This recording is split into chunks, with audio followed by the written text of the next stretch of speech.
हरे कृष्णा, राधे राधे। आज मैं आपको रमा एकादशी व्रत में सुनी जाने वाली तुलसी माता की कहानी सुनाने जा रही हूँ। प्रेम से बोलिए तुलसी माता की जय हो, विष्णु भगवान की जय हो।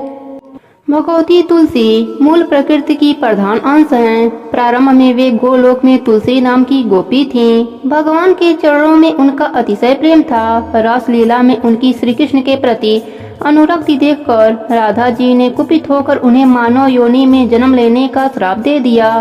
इससे वे भारतवर्ष में राजा धर्मध्वज की पुत्री हुईं। गोलोक में सुदामा नाम का एक गोप था। भगवान श्री कृष्ण का मुख्य पार्षद था। उसे भी किसी कारण से क्रोधित होकर राधा जी ने दानव योनि में जन्म लेने का श्राप दे दिया। उनके श्राप से अगले जन्म में वह सुदामा शंखचूड़ दानव बना। ब्रह्मा जी के प्रेरणा से भगवती तुलसी का शंखचूड़ दानव से गंधर्व विवाह संपन्न हुआ। ब्रह्मा जी का वरदान प्राप्त कर उस दानव राज ने अपने पराक्रम द्वारा देवताओं को स्वर्ग से निष्कासित कर उस पर अपना अधिकार कर लिया। देवगण एकत्र होकर भगवान विष्णु के शरण में गए। भगवान विष्णु जी ने देवताओं को शंखचूड़ के जन्म एवं वरदान आदि की सब कथा सुनाई तथा उसकी मृत्यु का उपाय बताते हुए उसे मारने के लिए भगवान शंकर को एक त्रिशूल प्रदान किया तथा यह भी बताया कि तुलसी का सतीत्व नष्ट होने पर ही उसकी मृत्यु संभव हो सकेगी। इसका भी आश्वासन भगवान विष्णु ने देवताओं को दिया। अपने कहे अनुसार भगवान विष्णु ने छल पूर्वक तुलसी का सतीत्व नष्ट किया। उधर भगवान शंकर ने त्रिशूल द्वारा शंखचूड़ का वध कर डाला। पतिव्रता तुलसी को भगवान के द्वारा छल पूर्वक अपना सतीत्व नष्ट करने की जानकारी हुई तो अत्यंत शोक होकर उसने भगवान को पाषाण होने का श्राप दे डाला। तुलसी की कारुणिक अवस्था देखकर उसे समझाते हुए भगवान ने कहा, हे भद्रे, तुमने मेरे लिए बहुत समय तक तपस्या की है। साथ ही इस शंखचूड़ ने भी तुम्हारे लिए दीर्घ समय तक तपस्या की थी। तुम्हें पत्नी रूप में प्राप्त करने के बाद अंत में वह गोलोक चला गया।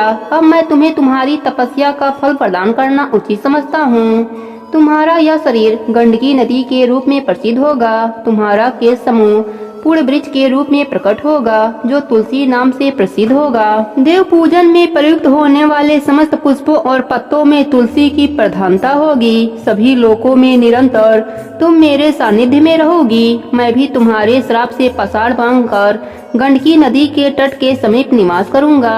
चारों वेदों को पढ़ने तथा तपस्या करने से जो पुण्य प्राप्त होता है वह पुण्य शालिग्राम शिला के पूजन से सुलभ हो जाएगा। उसी समय तुलसी के शरीर से गंडकी नदी उत्पन्न हुई और भगवान हरि उसी के तट पर मनुष्यों के लिए पुण्य फल देने वाले शालिग्राम बन गए। ब्रह्मा जी कहते हैं कि यदि तुलसी के आधे पत्ते से भी प्रतिदिन भक्ति पूर्वक भगवान की पूजा की जाए तो भी वे स्वयं आकर दर्शन देते हैं।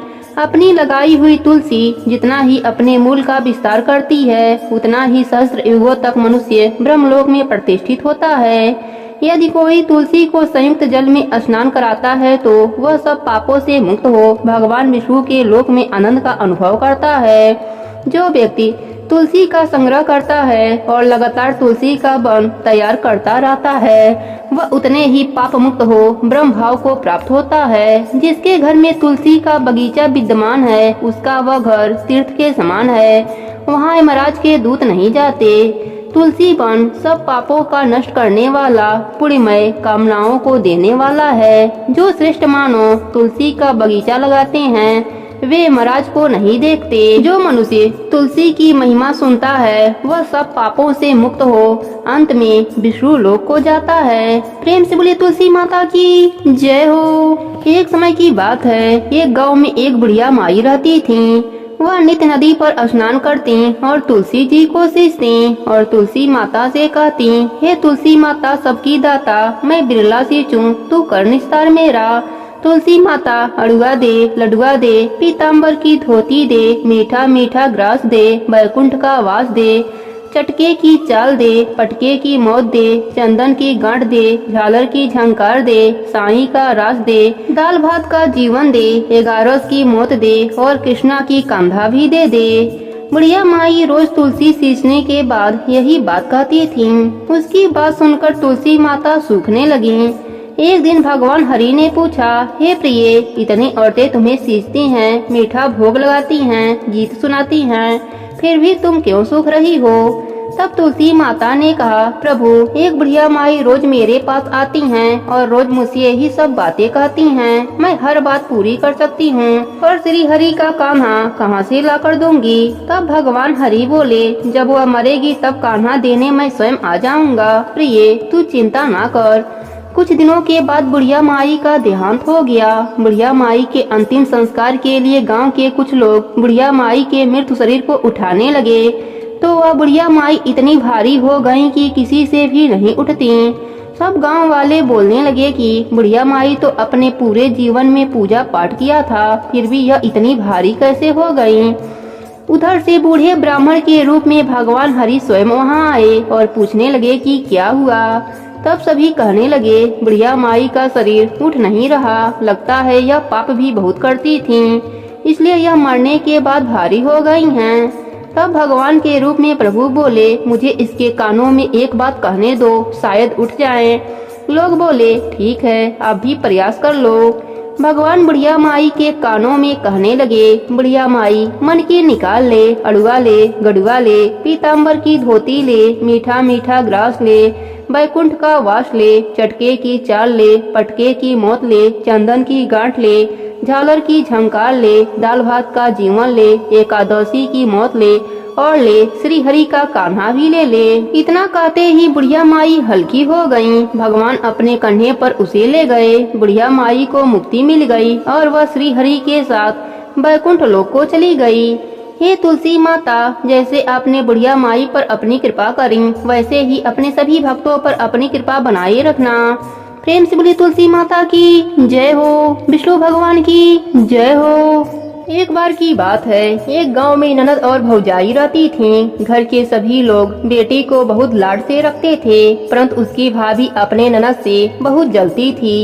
एक दिन बहू ने अपने सास से कहा, माँ जी, आप अपने बेटी से घर का काम काज क्यों नहीं कराती? पराये घर जाएगी तो बहुत दुख पाएगी। परंतु सास ने कहा कि यह तो बहुत छोटी है, बड़ी हो जाएगी तो सब सीख जाएगी।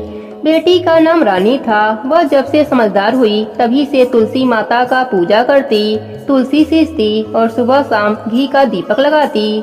तुलसी जी का पूजा करने के बाद ही वह खाना खाती। रानी तुलसी जी से प्रार्थना करती, हे माँ, सोने का लोटा दो और लड्डुअन का थार दो। इस प्रकार सोने का लोटा और लड्डुअन का थार आ जाता था। रानी वह ले जाकर अपने माँ को दे देती। इसी तरह उनका घर चल रहा था। उनके घर में कभी अन्य धन की कमी नहीं हुई। एक दिन उसकी माँ अपने बेटे से बोली, बेटा, रानी का विवाह का समय हो गया है, तुम उसके लिए घर बार खोज दो। तभी उसकी भाभी बोली, मेरे जान पहचान की एक शादी है, रानी की शादी वहीं कर दिया जाए।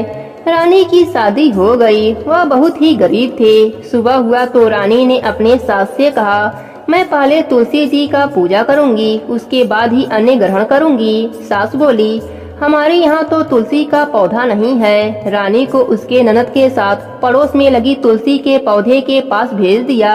रानी ने तुलसी की पूजा करी और वही मांगा जो हमेशा मांगती थी। सोने के लोटे में जल दो और लड्डुअन का थाल दो। दोनों चीजें उसके सामने आ गए। रानी ने वह लोटा और थाल पड़ोसन को दे दिया। पड़ोसन तो बहुत खुश हुई और कहा, बहू, तुम रोज पूजा करने आ जाया करो। जब वह दोनों घर आए तो ननद ने अपने माँ से पूरी बात बताई। सास गुस्से से बोली, अब देखती हूँ कि यह अब कैसे तुलसी पूजा करने पड़ोस में जाती है। सुबह रानी ने तुलसी पूजा के लिए कहा तो सास पहले से ही गुस्से में बैठी हुई थी। उसने कहा, कोई पूजा नहीं होगी, चलो काम काज पर लग जाओ। रानी बहुत दुखी हुई। उसने कुछ भी नहीं खाया। इसी तरह 4-5 दिन निकल गए और वह भूखी प्यासी ही रही। रात में तुलसी माँ ने सपने में दर्शन दिया और बोली, बेटी, तुम आजकल मुझे जल से क्यों नहीं सींचती हो? मेरी पूजा पाठ भी नहीं करती, दिया भी नहीं जलाती और कहानी भी नहीं सुनती।